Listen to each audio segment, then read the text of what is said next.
Good morning student. हम लोग aldehyde ketone की फिजिकल प्रॉपर्टीज को डिस्कस कर चुके थे। हम लोगों ने लास्ट लेक्चर में एनसीईआरटी के कुछ क्वेश्चन किए थे। मेथड ऑफ प्रिपरेशन से रिलेटेड आपको ये चीज आनी चाहिए। उसी सिलसिले में आगे बढ़ते हुए हम लोग कर रहे हैं क्वेश्चन जो कि 12.1 है।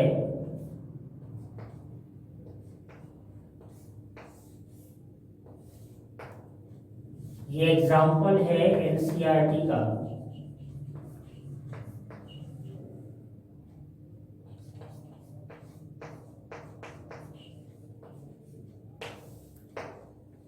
इसमें पूछा गया कि give names of the reasons to bring about the following transformation.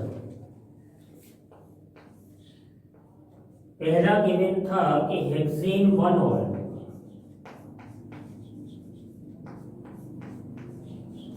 Hexane 1 ol to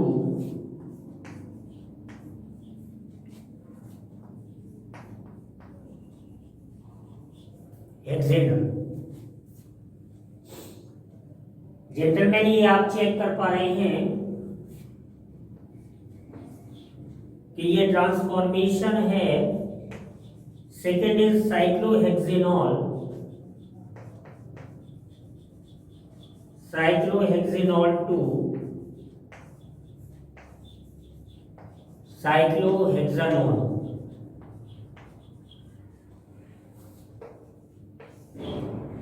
third is पैराफ्लूरोटोल्यूइन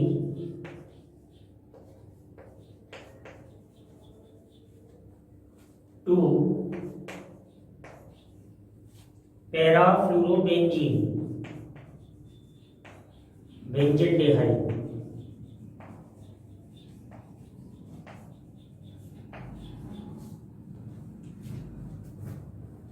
fourth is ethane nitrile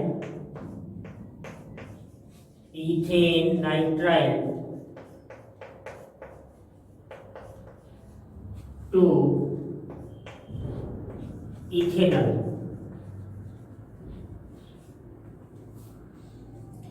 five is allyl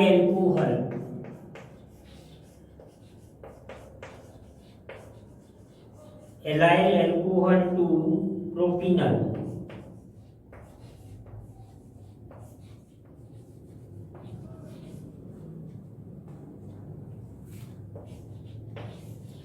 Six is butene to ethanol।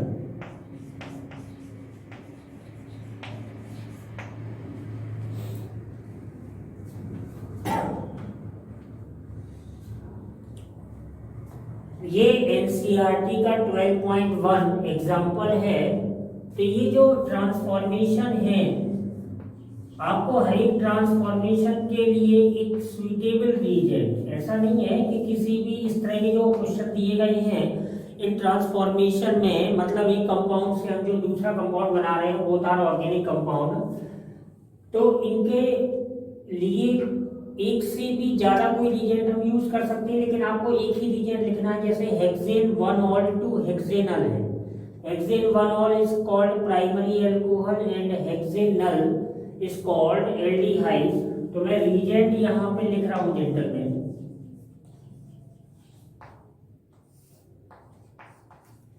तो इसके लिए मैं पीसीसी यूज कर सकता हूं। मैंने बताया था प्रीलिनियम क्लोरोक्रोमेट।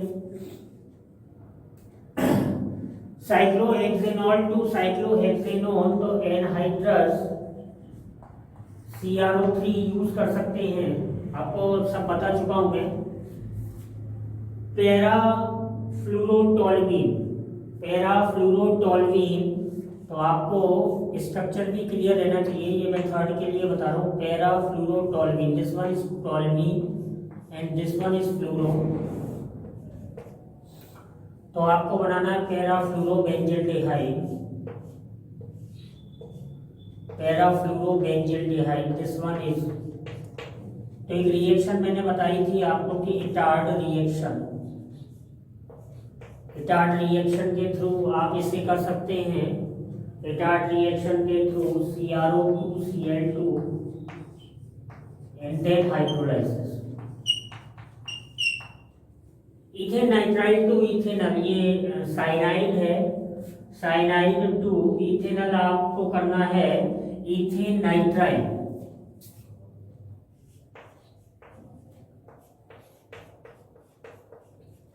इथेन नाइट्राइल, ये फोर्थ वाला मैं बता रहा हूँ, ये थर्ड है।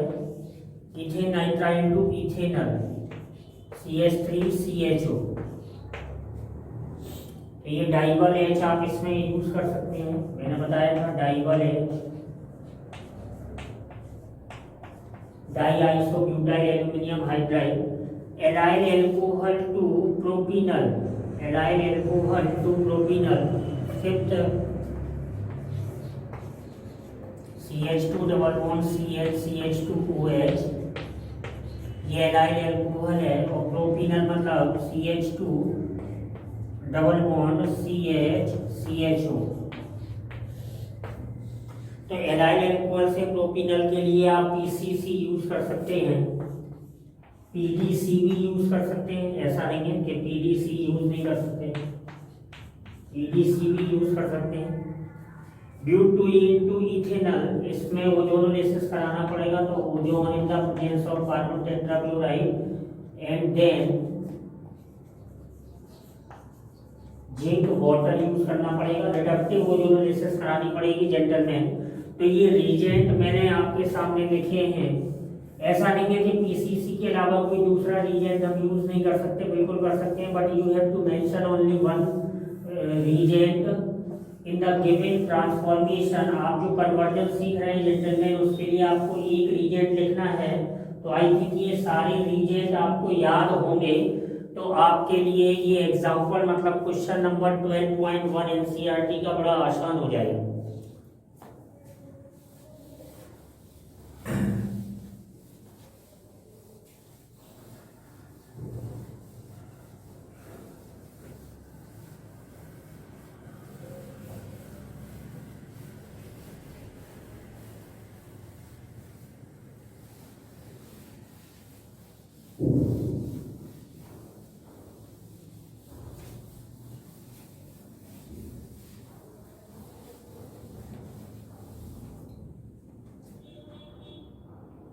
एनसीईआरटी का 12.1 के बाद एक एग्जाम्पल दिया गया था। आप सारे एग्जाम्पल करिए, इंडेक्स करिए, सॉल्व करिए, अनसॉल्व करिए, जो भी हो। Example 12.2 NCERT, arrange the following compounds in the increasing order of their boiling point. एक कंपाउंड गिवन था CH3 CH2 CH2 CHO, this one is 4 carbon aldehyde. Second compound is CH3 CH2 CH2 CH2OH, normal butyl alcohol हुआ। एक compound आपको दिया गया था ethoxy ethane, और एक कंपाउंड आपको दिया गया है पेंटेन।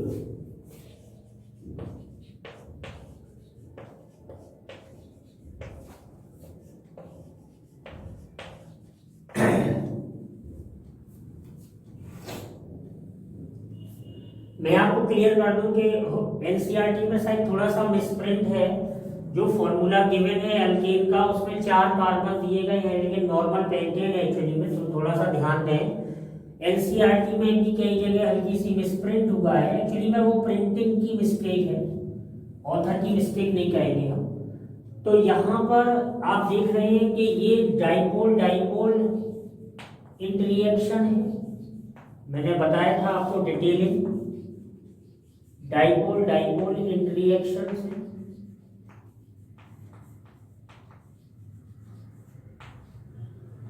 ये देख रहे हैं, तो इंटरमॉलिक्यूलर H बॉन्ड है साहब, इसमें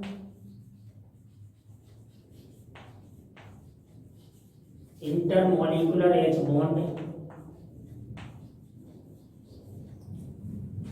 देख रहे हैं ये इथॉक्सी इथेन है, डाइइथाइल ईथर, तो ये वीकली पोलर है, वीकली पोलर है जेंटलमैन, और ये नॉर्मल पेंटेन है, तो इसमें वीक वॉन्डर वॉल्स फोर्सेस है, VW फोर्सेस, बिकॉज ये नॉन पोलर है। अल्केन है तो नॉन पोलर ही होगा। तो ये तो आपने इंटरेक्शन लिखे। अब आप समझ पा रहे हैं कि सबसे पीछे अगर हम लोग थोड़ा सा मॉलिक्यूलर वेट पे ध्यान दें, क्योंकि ये की पॉइंट रहता है, मैं आपको बता दूं कि की पॉइंट क्या रहता है। क्वेश्चन सॉल्व करते समय यू हैव टू रिमेंबर कि boiling point is directly proportional to molecular wait.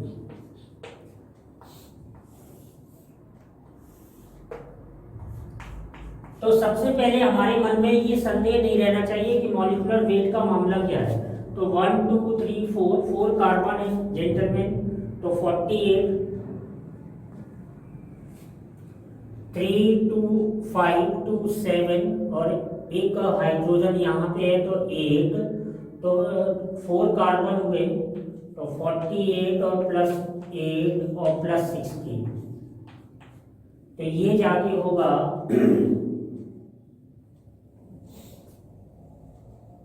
48 plus 8 ये 56 होगा, और ये 16 मतलब ये 72 होगा। इसमें देखें तो 48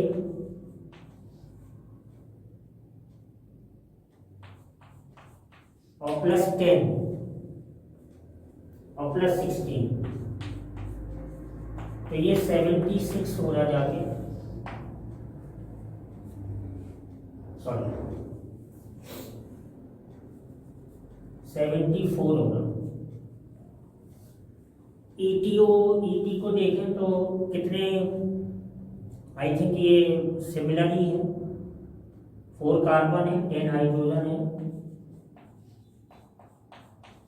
और एक ऑक्सीजन है, तो ये भी 74 ही होगा। Last one is normal pentane. तो नॉर्मल पेंटेन का फॉर्मूला क्या होगा, ये C5H12 हो गया सर, तो ये 72 हो जाएगा। तो आप देख पा रहे हैं कि यहाँ पे कंपेरेबल मॉलिक्यूलर मास की सिचुएशन बन गई। क्वेश्चन मैंने कल भी आपको बताया था कि कंपेरेबल मॉलिक्यूलर मास पे ही क्वेश्चन को पूछेंगे एनसीईआरटी लेवल पे, और जेईई मेंस लेवल पे भी यही सारी सिचुएशन क्रिएट होगी, थोड़े से और अच्छी लेवल पे।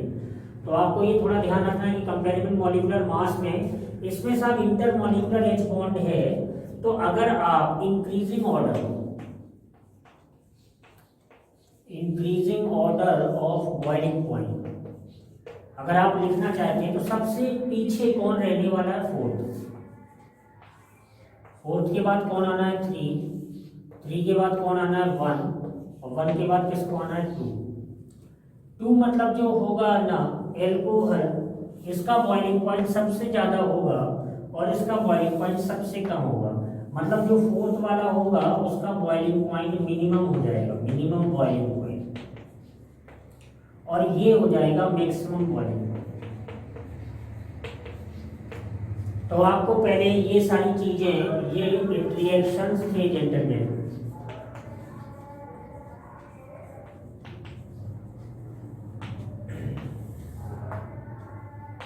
तो इन रिएक्शंस में इंटरमॉलिक्यूलर एच बॉन्ड जीत जाएगा, और इंटरमॉलिक्यूलर एच बॉन्ड के बाद डाइपोल डाइपोल इंटररिएक्शन आएगा, डाइपोल डाइपोल इंटररिएक्शन के बाद वीकली पोलर आएगा, और सबसे पीछे कौन रहने वाला है, weak van der Waals forces. तो आपको ये भी ध्यान रखना है, अगर ये केवल केस अल्केन का होता, मतलब यह एक ही फैमिली के कंपाउंड का होता, तो आपको ये भी ध्यान रखना है कि van der Waals forces directly proportional to atomic weight oblique molecular weight।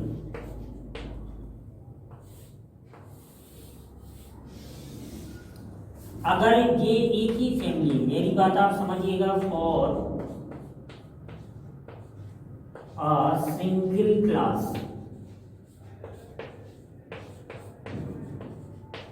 Of compounds,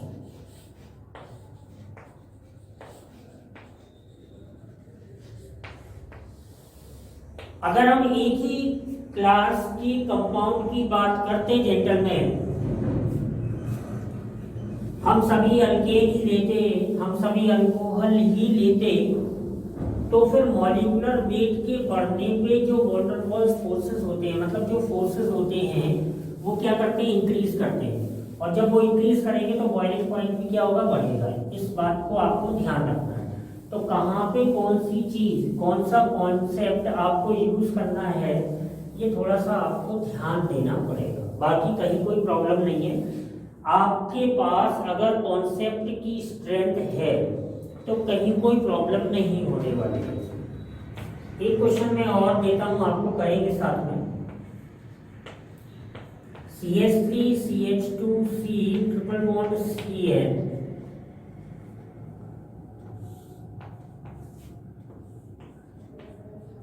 C6H5 MgBr,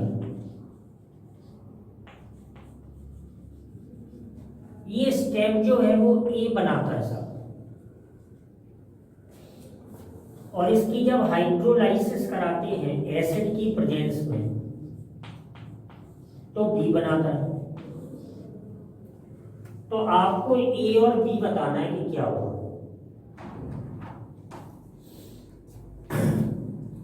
देखिए पहले तो ये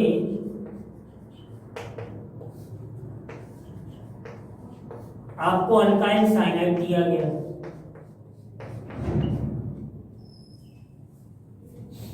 मेरी बात आप क्लियरली सुन लीजिएगा। आपको अल्काइल साइनाइड दिया गया है जिसको आप बोलते हैं प्रोपेन नाइट्राइल, प्रोपेन नाइट्राइल। इसको ट्रीट कराया गया है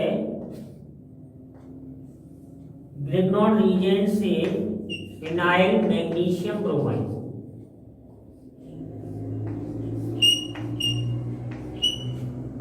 ऑर्गेनोमेटालिक कंपाउंड है, ये ऐसे ब्रेक हो जाएगा जेंटलमैन। मैं आपको क्लियर करूं कि ये जो ऑर्गेनोमेटालिक कंपाउंड है, this one is Grignard reagent. Grignard reagent के बारे में आपको ध्यान रखना है हमेशा कि the source of carbanion is a source of कार्बेनाइड।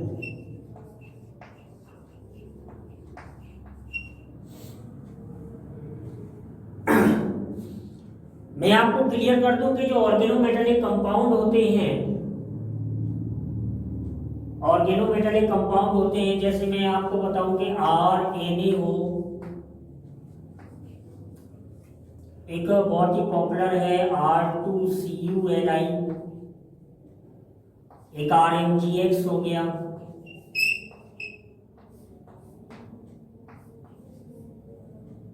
एक R2ZN होता है।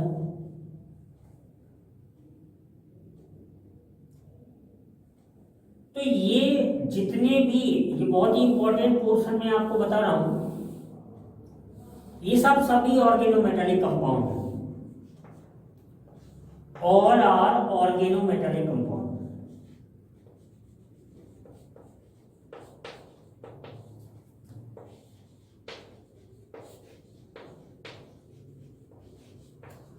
और जो ऑर्गेनोमेटालिक कंपाउंड है वो बहुत अच्छे सोर्स होते हैं कार्बेनाइन को फॉर्म करने के। इन सभी से कार्बेनाइन बनने वाला है। आई थिंक इसे आप ग्रिग्नॉन रीजेंट बोलते हैं, ग्रिग्नॉन रीजेंट।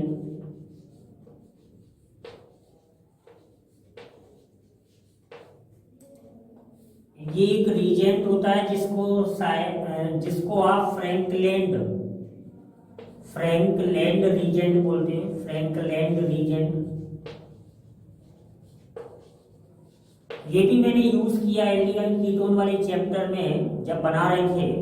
इसको आप गिलमैन रीजेंट बोलते हैं, गिलमैन रीजेंट। और ये सिंपली एल्काइल सोडियम हो गया। So all are the important reagent, all are the organometallic compound gentlemen, and all are the sources of carbonine. And carbonine मतलब R माइनस, तो R माइनस तो क्या होगा, ये लुईस बेस होगा, और लुईस बेस होगा तो मतलब न्यूक्लियोफाइल होगा।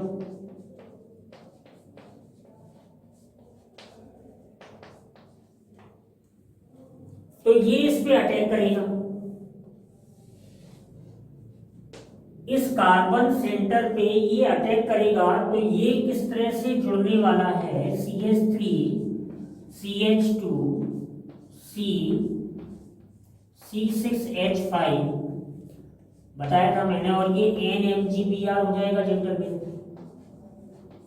तो ये इस पे एडिशन हो गया। तो जब एडिशन हो गया तो ये जो कंपाउंड है इसको हमने ए नाम दे दिया साहब, क्योंकि आपकी डिमांड है कि ए क्या है, तो इसको हमने ए बोल दिया। और ये जुड़ने, दो मॉलिक्यूल के जुड़ने से बना है, तो इसको मैं एडक्ट बोल दूंगा। क्या बोल दूंगा? एडक्ट।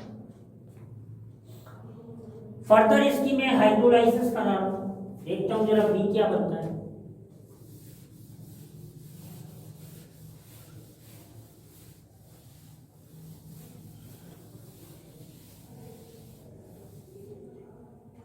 अगर मैं ए की हाइड्रोलाइसिस कराऊं, CH3 CH2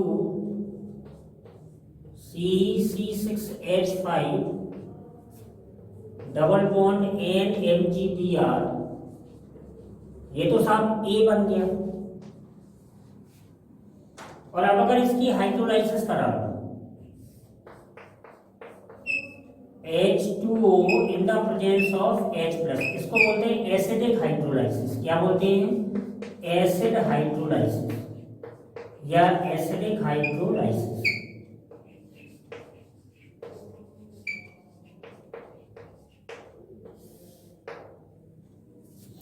तो क्या बन जाएगा? इसको मैं CH3 CH2 लिख दूं।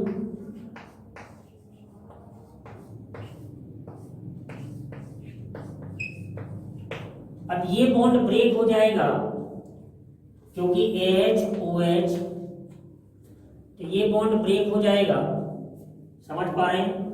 तो ये इस तरह से बन जाएगा। और साथ में आपको पता ही है कि क्या बनने वाला है। तो यहाँ पे CH3 CH2 CO C6H5 बना। This one is B, this one is B। आप इस कंपाउंड का नाम बोल सकते हैं। देखो ये फिनाइल है और ये इथाइल है, तो ये हो गया इथाइल फिनाइल कीटो। क्या हो जाएगा? इथाइल फिनाइल कीटो। तो ये इस तरह से एक इंपॉर्टेंट क्वेश्चन है, इस तरह की आप प्रैक्टिस कर सकते हैं, जिनको आप कन्वर्जन बोलते हैं। और आप जब भी इस तरह के क्वेश्चंस की प्रैक्टिस करते हैं तो ढेर सारे रीजेंट आपके दिमाग में हमेशा रहते हैं। और उनके रहने से फायदा क्या मिलता है जेंटलमैन आपको, कि आपको ये पता चल जाता है कि इस रिएक्शन में क्या बनने वाला है, क्या प्रोडक्ट है, क्या इंटरमीडिएट है। ये सारी इंफॉर्मेशन बहुत ही आसान हो जाती है आपके लिए।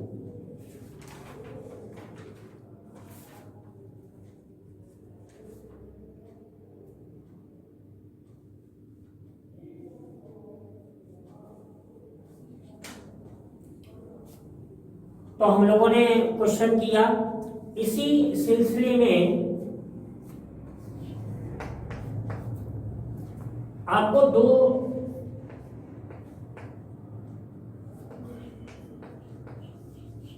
रिएक्शन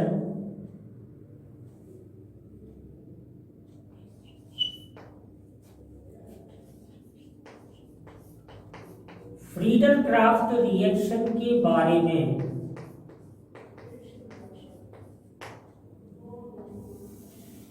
फ्रीडल क्राफ्ट रिएक्शन के बारे में आपको जानकारी होनी चाहिए। ये एक नेम रिएक्शन है और इसके दो पार्ट। भाई आपसे पूछा कि what do you mean by Friedel craft reaction, तो इसके दो पार्ट हैं। एक को बोलते हैं FC alkylation, Friedel craft alkylation.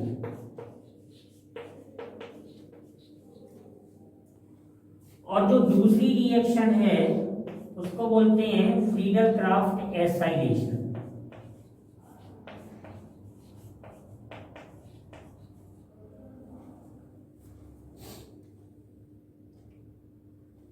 इसमें जो रीजेंट है, पहले मैं आपको ये बता दूं कि ये aromatic electrophilic substitution, aromatic electrophilic substitution,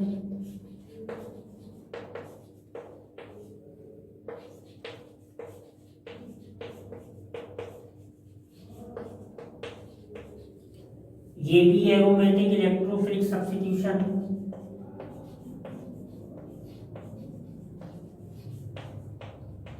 aromatic electrophilic substitution.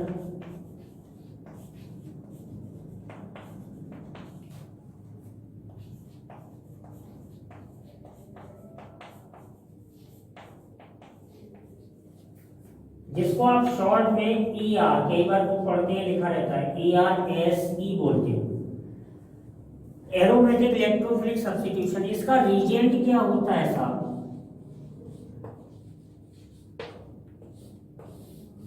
Reagent जरा ध्यान से समझे। इसका रीजेंट होता है RH प्लस एनहाइड्रस या ड्राई ElCl3। इसका जो रीजेंट होता है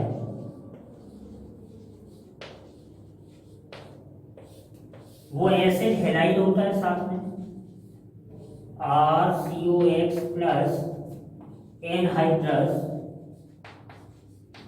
AlCl3। ये इसका रीजेंट हो जाता है। जैसे मैं एक पर्टिकुलर एग्जांपल लिखूं कि ले लिया हमने CH3 Br ले लिया और साथ में CH3Cl ले लिया और एनहाइड्रस AlCl3 ले लिया। फ्रीडल क्राफ्ट एल्काइलेशन का ये रीजेंट हो गया। इधर मैं एसिड हेलाइड ले लूं CH3COCl, जिसको आप एसिटल क्लोराइड बोलते हैं, और साथ में एनहाइड्रस AlCl3 ले लूं, तो ये फ्रीडल क्राफ्ट क्या हो गया? एसाइलेशन हो गया। फ्रीडल क्राफ्ट क्या हो गया? एसाइलेशन हो गया। मैं आपको क्लियर कर दूं कि दोनों एरोमेटिक इलेक्ट्रोफिलिक सब्स्टिट्यूशन है, मतलब इसमें फ्रीडल क्राफ्ट जो रिएक्शन है तो ये रिएक्शन बिलोंग करती है बिलोंग टू एरोमेटिक हाइड्रोकार्बन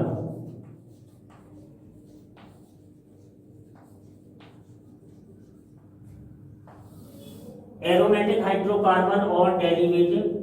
तो ये आपको थोड़ा सा ध्यान रखना है कि एरोमेटिक हाइड्रोकार्बन को बिलोंग करती है ये दोनों रिएक्शन। मैंने आपको दोनों के रिजेंट बताए, दोनों में इलेक्ट्रोफाइल अटैक करता है, दोनों एरोमेटिक इलेक्ट्रोफिलिक सब्स्टिट्यूशन है।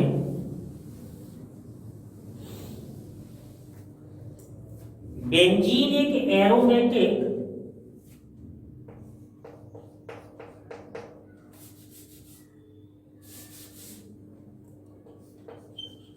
इसकी मैकेनिज्म क्या है, समझें आप बात को।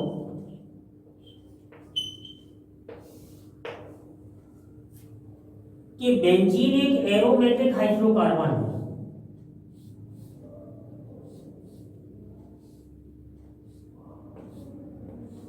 This one is benzene gentleman.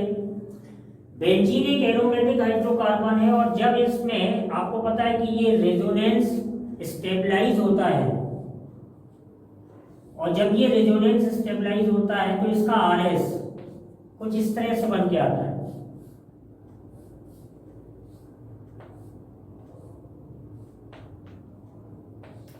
Both are resonating structures of each other. तो इस बेंजीन में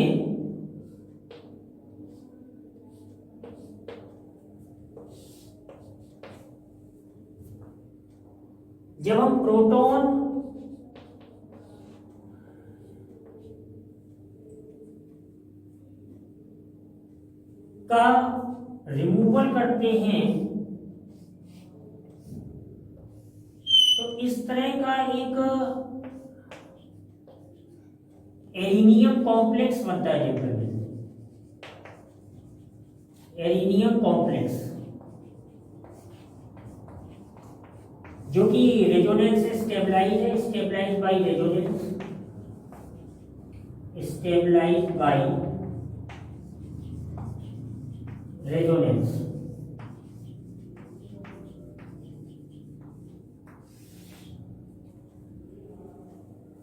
ये रेजोनेंस से स्टेबलाइज है। फिर हम लोगों ने जो रीजेंट लिया है, जैसे RX लिया और साथ में AlX3 लिया, तो यहां से ये बॉन्ड ब्रेक होता है और इलेक्ट्रोफाइल का फॉर्मेशन होता है।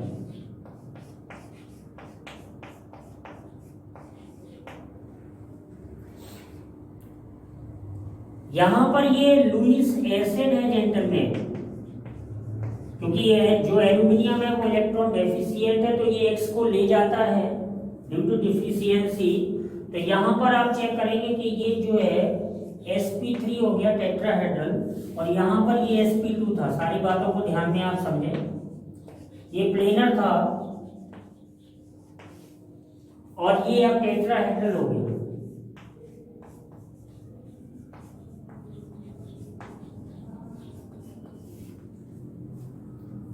अब ये इलेक्ट्रोफाइल अटैक करेगा। जब ये इलेक्ट्रोफाइल अटैक करता है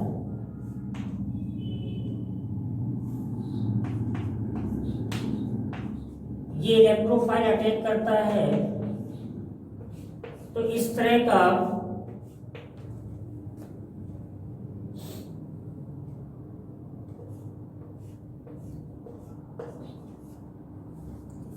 एक प्रोडक्ट बनता है जो कि एरोमेटिक हाइड्रोकार्बन ही है, क्योंकि बेंजीन पे हमने ये रिएक्शन कराई। और जो H है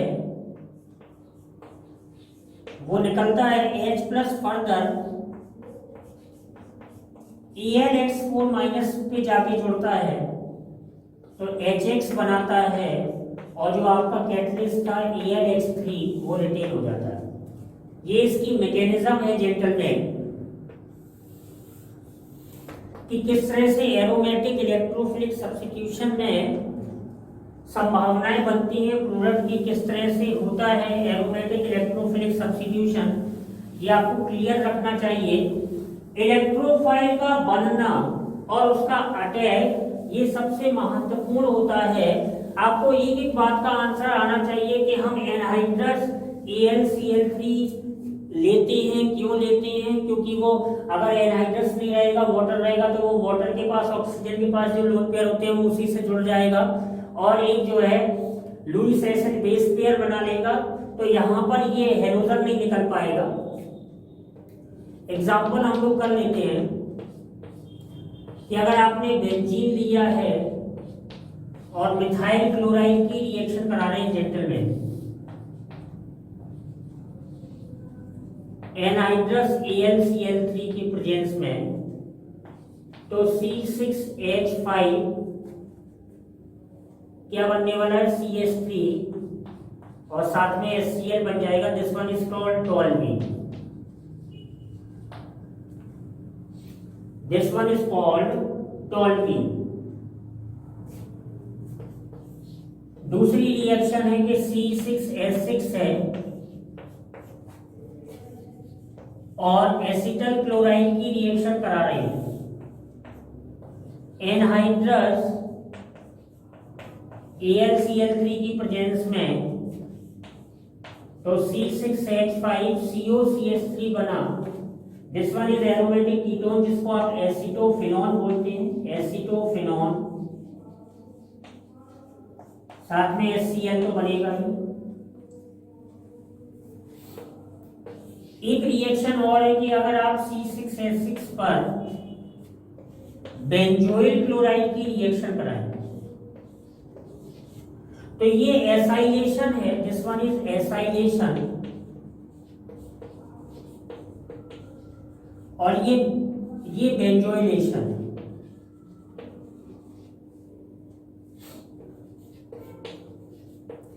क्योंकि इसमें बेंजोइल ग्रुप अटैच हो रहा है। ये इलेक्ट्रोफाइल हुआ जेंटलमैन, यहाँ पर ये इलेक्ट्रोफाइल था। आप इलेक्ट्रोफाइल पहचानना सीखें एरोमेटिक इलेक्ट्रोफिलिक सब्स्टिट्यूशन में।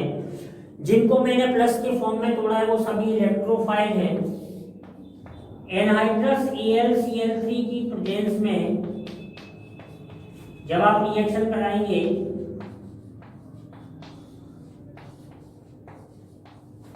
तो बेंजोफिनॉन बन जाएगा।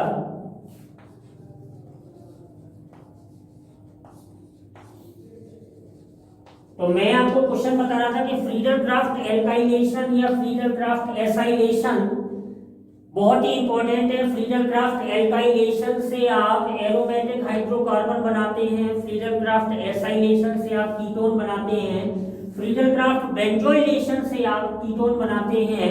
मतलब आप एरोमेटिक कीटोन का प्रिपरेशन कर सकते हैं।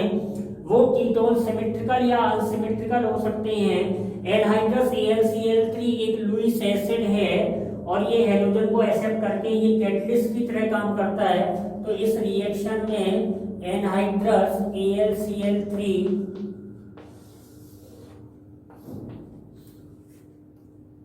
पहला पॉइंट के it is a Lewis acid, it is a Lewis acid और लुईस एसिड है, it is electron deficient,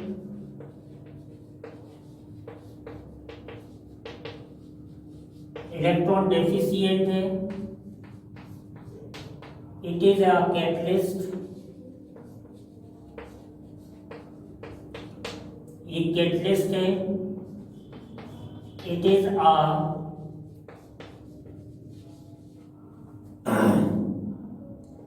halogen acceptor, it is a halogen acceptor, ये एक हैलोजन एक्सेप्टर है।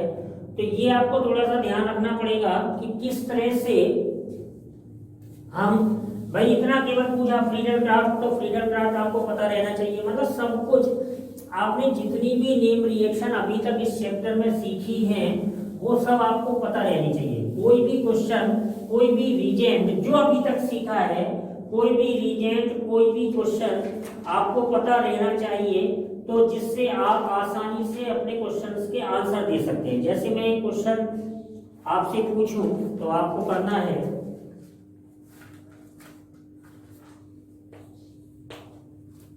कि ये क्वेश्चन है हम लोग कर रहे हैं,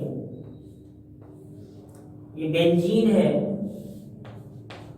और कुछ दिया है कि CH3Cl एनहाइड्रस AlCl3 से ट्रीट कर रहे हैं, तो A बन रहा है साहब। क्लोरीनेशन करा रहे हैं इन द प्रेजेंस ऑफ सनलाइट, तो B बन रहा है।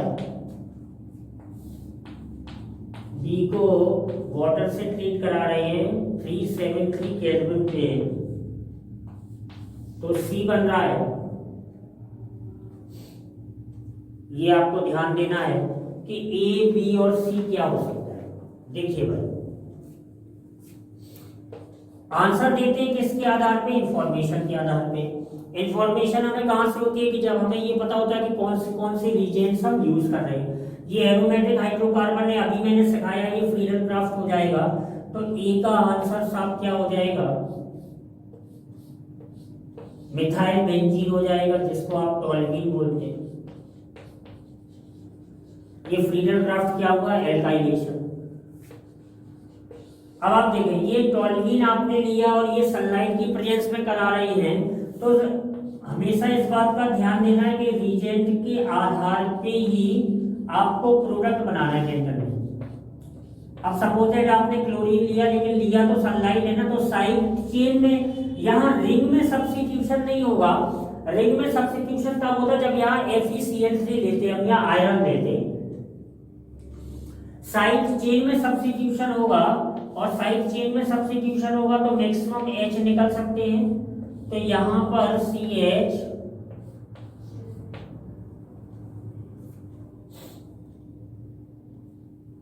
ये बन जाएगा, जेम डाइहेलाइड बन गया, जेम डाइहेलाइड बन गया।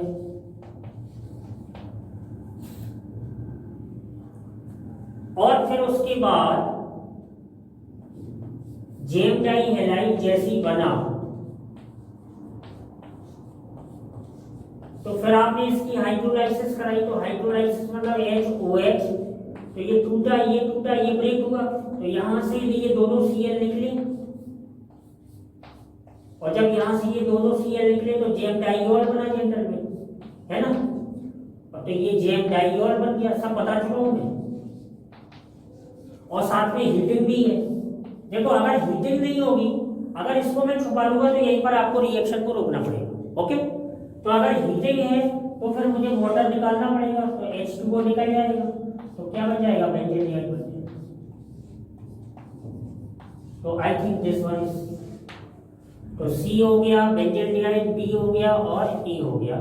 तो ये आपको ध्यान देना है कि किस तरह से रिएजेंट को ध्यान में रखते हुए आपको क्वेश्चंस के आंसर देने हैं। तो हम लोगों ने मेथड ऑफ प्रिपरेशन के आधार पे क्वेश्चंस किए। आप, मेरी अपील है आपसे कि आप भी क्वेश्चंस की प्रैक्टिस करें, हम आगे भी इसको थोड़ा सा कंटिन्यू करेंगे। और ध्यान देना है आपको कि किस तरह से रीजेंट का यूज करके हम क्वेश्चंस के आंसर देते हैं। तो तब तक आप रिवीजन करिएगा, अगले लेक्चर में हम और क्वेश्चंस की प्रैक्टिस करेंगे और चर्चा करेंगे। तब तक के लिए ऑल द बेस्ट।